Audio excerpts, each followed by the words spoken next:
Professeur Didier Raoult, pouvez-vous faire un point sur ce que nous savons aujourd'hui de l'épidémie du coronavirus, notamment au vu des données observationnelles récoltées concernant la mortalité?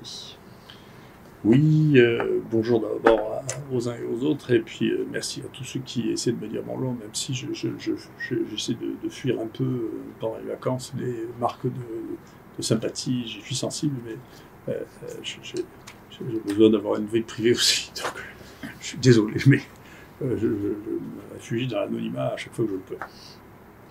Donc c'est bien parce que avec le temps de la réflexion, je pense qu'il est nécessaire qu'on reprenne les choses d'une manière raisonnable et que un certain nombre de voies qui ont été prises au début dans l'ignorance soient corrigées maintenant, parce que maintenant nous savons beaucoup de choses et nous avons de plus en plus de données.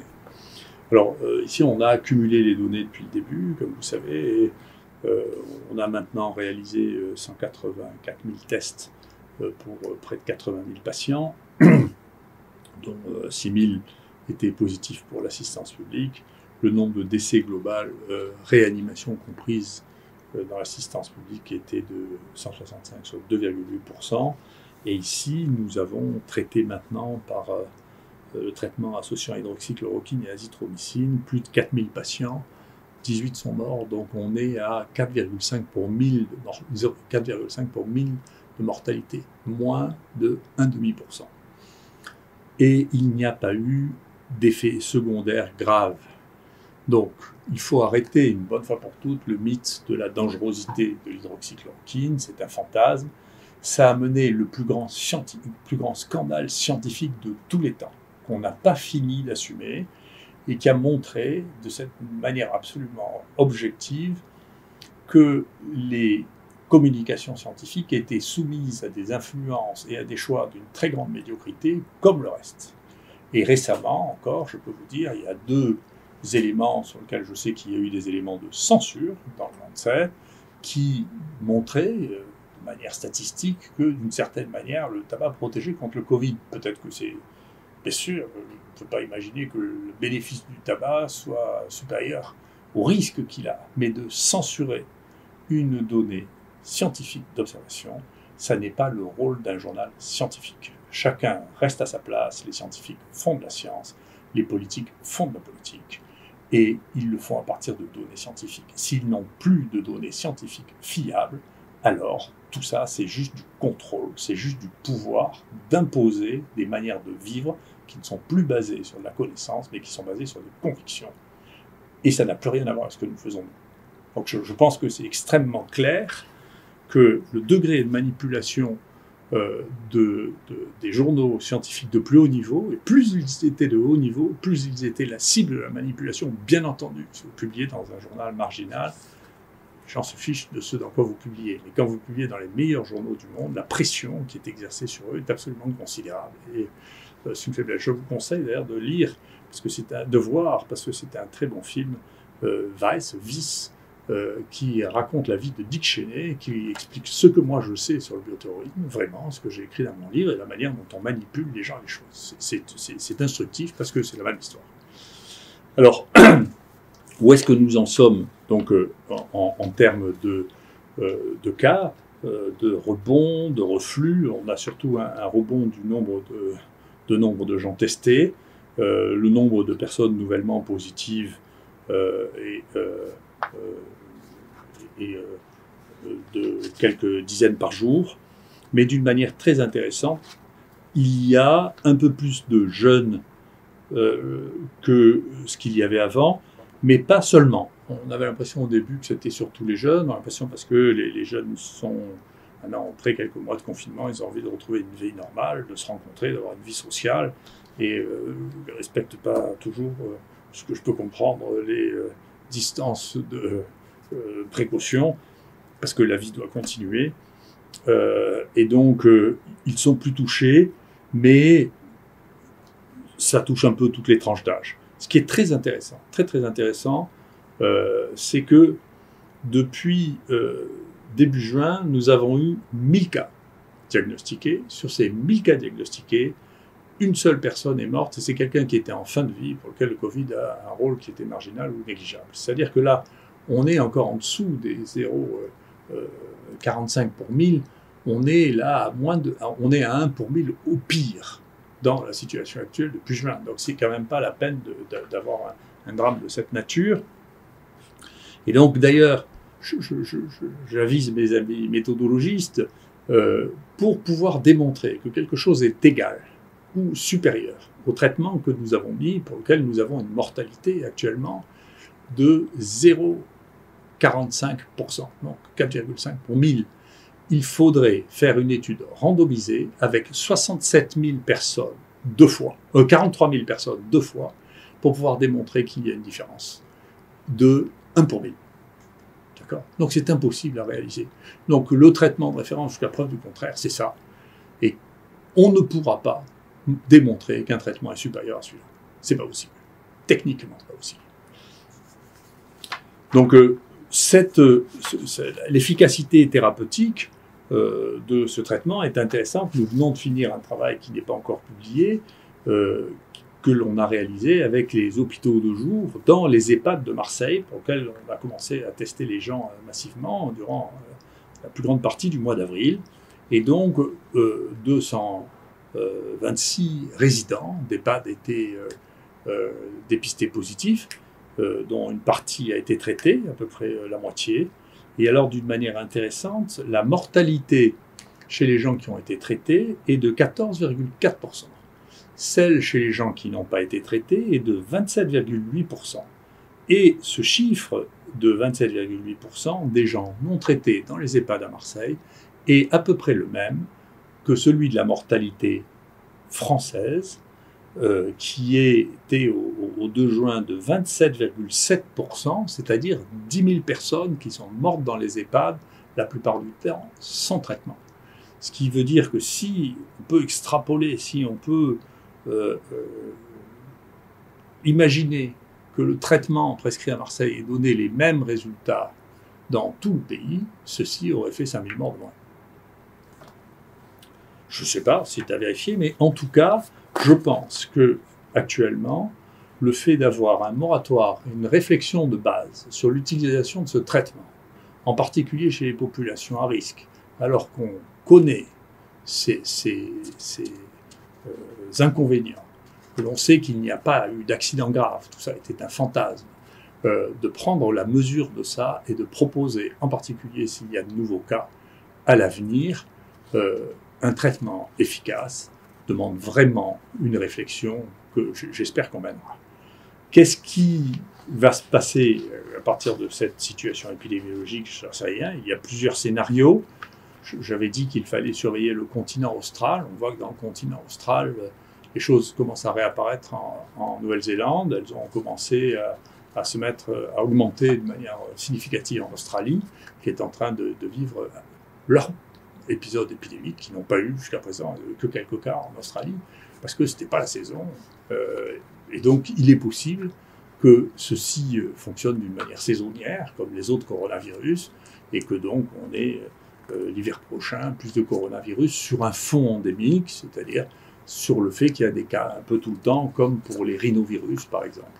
La mortalité, telle qu'on la voit maintenant, est de même nature que celle des autres coronavirus que nous diagnostiquons jusqu'à présent, sur lequel on a fait quelques milliers de tests, qui est entre 0,8 et 1%, comme dans les infections respiratoires dont on a l'habitude. Donc, ça ne représente pas quelque chose qui est significativement différent, mais pour lequel je pense qu'au moins pour les personnes à risque, dans lesquelles il y a une mortalité, il existe une stratégie thérapeutique. Les données chiffrées, je pense, méritent une analyse cette fois-là qui soit dépassionnée. Et si on regarde ce qui s'est passé en France, il y a des zones qui n'ont pas été touchées, dans lesquelles, bien entendu, la mortalité est très faible. Et on peut dire que entre les années 2019 et 2020, il y a toute une série de zones en France dans lesquelles la mortalité n'a absolument pas changé, pas du tout. C'est le cas y compris à Marseille. Dans la région dans laquelle nous vivons, dans la région sud, la mortalité a bougé de manière insignifiante, de 4%. En revanche, la zone dans laquelle la mortalité a frappé de la manière la plus violente, c'est l'Île-de-France, dans laquelle il y a une mortalité qui a augmenté de 40% entre 2019 et 2020 pour les mois qui encadrent cette zone. Donc il y a vraiment eu quelque chose qui s'est passé là, et qu'on peut regarder aussi dans ce qui est l'âge de la mortalité. Partout, la mortalité concerne essentiellement les gens qui ont plus de 65 ans, et dans la moitié des cas, des gens qui ont plus de 85 ans. Mais on peut voir que, pareil, en Île-de-France, la surmortalité commence à partir de 25 ans, alors que dans la région de PACA, elle commence à partir de 75 ans.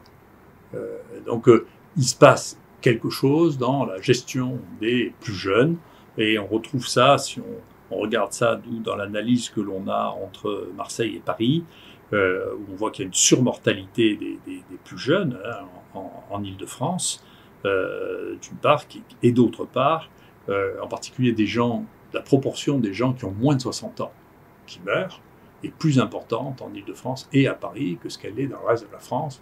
Donc ça ne peut pas être lié à la fréquence, puisque c'est la proportion des gens jeunes. Ça témoigne de la prise en charge. Et donc il y a une réflexion à avoir sur la prise en charge. Peut-être que c'est trop centralisé, ou que c'est trop gros, ou que les situations ont été trop passionnelles et pas suffisamment pragmatiques, mais il s'est passé quelque chose sur lequel il faudra bien faire le point à un moment ou à un autre. Ensuite, le dernier point dont je voulais parler, c'est que il y a bien entendu une multiplication des tests, et c'est bien, c'est ce que je conseille depuis le départ. Je suis très content que ce point-là ait été entendu, parce que c'est un des éléments. Donc, je suis très content que ce soit un collègue parisien, le professeur Jarlier, qui travaille à la Sciences publiques de Paris, qui montre ces données de corrélation.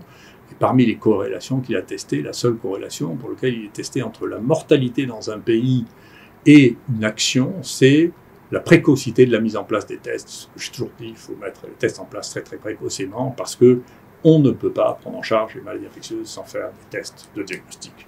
Enfin, il faut faire attention aussi aux tests diagnostiques, parce que les tests diagnostiques ont une qualité qui dépend, en particulier la PCR, de la qualité de l'interprétation et de la qualité du test. Donc nous, sur les gens que l'on reteste, qui ont été positifs, et donc on a eu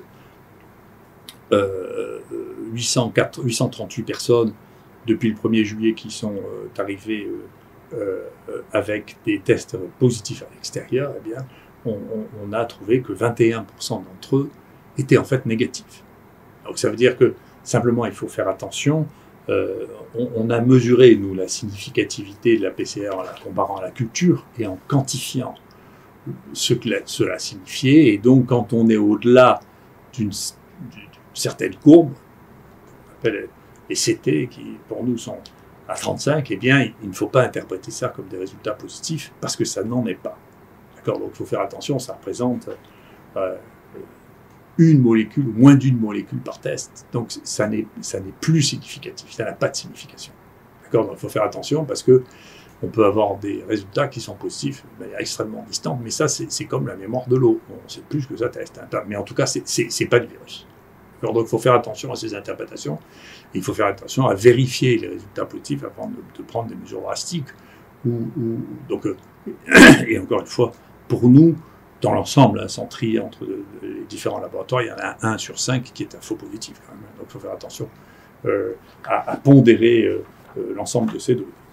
Voilà l'ensemble des points que l'on a actuellement sur la maladie. Donc, son évolution est impossible, elle prend un aspect endémique, c'est-à-dire qu'il y en a un peu tout le temps. Il est possible que la reprise des activités normales et donc la disparition d'une partie des foyers qui sont le fait que les jeunes vivent leur vie pendant l'été comme ils l'ont toujours fait, et que donc ça crée des circonstances de rapprochement qui entraînent probablement un truc. Je vous recommande sans arrêt de vous passer les mains avec de l'alcool. C'est quand même le meilleur moyen de protection de tout. Et quant au reste, nous verrons bien comment les choses évoluent, mais il faut dédramatiser cette situation, redevenir pragmatique, reprendre les faits tels qu'ils sont, arrêter de passionner les débats en disant qu'on est pour ou contre. C'est pas de la politique qu'on fait là, c'est du soin, c'est pragmatique. On tient compte des données au fur et à mesure qu'on les apprend, et il ne faut pas avoir honte de changer d'avis si on s'est trompé. Est-ce qu'on comprend pourquoi la mortalité du virus a baissé aujourd'hui ? Je n'en sais rien, et globalement, on comprend. Depuis le début, de toute manière, depuis l'ensemble des épidémies, on constate, mais on ne comprend pas pourquoi. On constate qu'au début d'une épidémie, quand les choses s'accélèrent, la mortalité, la transmission, la contagiosité augmente, et puis ensuite elle diminue sans qu'on sache pourquoi. Il y a beaucoup de théories. Est-ce que c'est l'immunité générale de la population? Qu'est-ce que c'est? On n'en sait rien. C'est décrit depuis le 19e siècle. De la même manière qu'on ne peut pas comprendre maintenant ce qui va se passer l'année prochaine, parce que c'est de la divination. On ne savait jamais, personne.